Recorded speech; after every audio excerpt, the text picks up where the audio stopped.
Il s'agit ici de faire apparaître un problème. Attention, le problème, ce n'est pas la question que l'on trouve dans le sujet. Il s'agit de faire apparaître une tension. Petite astuce. Pour débuter votre introduction, commencez par une idée évidente. Cela peut être une définition ou une expérience commune. Attention, n'en dites pas trop.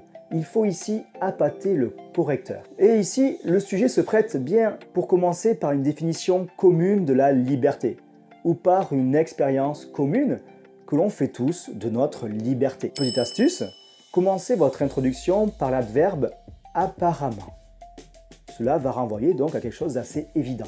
Exemple donc, apparemment, on peut constater que quand nous suivons notre désir, nous ressentons une satisfaction intense.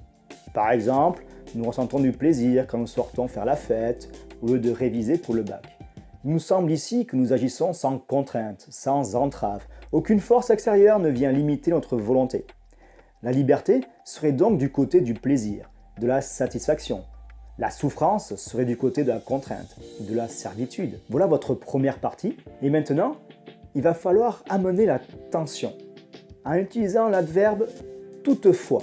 Toutefois, on peut se rendre compte que celui qui cède à son désir peut être satisfait sur le moment, mais que cette satisfaction peut facilement se transformer en souffrance, en regret, notamment lorsque nous devons repasser le bac une année de plus.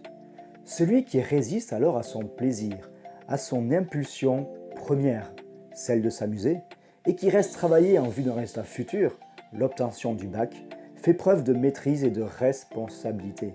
Certes, cela demande un effort qui est difficile à fournir, au contraire du plaisir auquel nous cédons sans grande peine. Mais c'est bien cette maîtrise de notre désir qui va nous rendre heureux.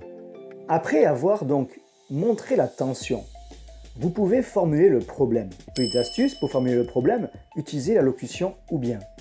Exemple de problème ici, la liberté se situe-t-elle alors du côté de la satisfaction de notre désir ou bien la liberté renvoie-t-elle avant tout à la maîtrise de soi et à la responsabilité? Il vous reste enfin, après avoir formulé le problème, à annoncer le plan. Par exemple, dans un premier temps, nous verrons si la liberté ne serait pas avant tout la possibilité d'agir sans entrave, puis, dans un second temps, nous verrons si être libre, ce n'est pas avant tout être maître de soi-même, responsable. Enfin, nous verrons si la liberté ne passe pas par l'obéissance à des lois politiques.